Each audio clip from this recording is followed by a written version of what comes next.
আসসালামু আলাইকুম বন্ধুরা। আজকে আমি কাঁঠাল খাবো, যেটা 12 মাসি কাঁঠাল। আমি যদি আপনাদেরকে দেখাই, এই যে এটা হচ্ছে একেবারে 12 মাসি গাছের কাঁঠাল। বন্ধুরা, খেতে দেখি কি সুন্দর। কাঁঠালটা একটু নরম, বাট খুবই মজাদার এবং সুস্বাদু হবে। এই যে বন্ধুরা, আমি এই কাঁঠালটা নিলাম। আলহামদুলিল্লাহ, দেখি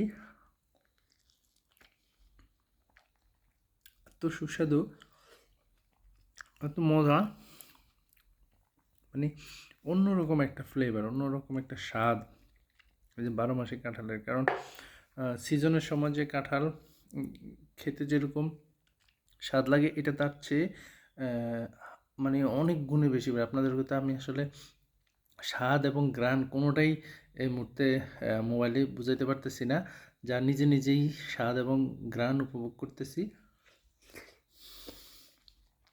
বন্ধুরা, আল্লাহর অশেষ নিয়ামত। আল্লাহ সিজনের সময় মানুষদের দেয়, আনসিজনেও দেয়। মানে কখন আল্লাহ কাকে কী দিবে আসলে বলা যায় না। আল্লাহর এই নিয়ামতটুকু আমরা খেয়ে অনেক সন্তুষ্টি, অনেক ভালো লাগলো, আলহামদুলিল্লাহ।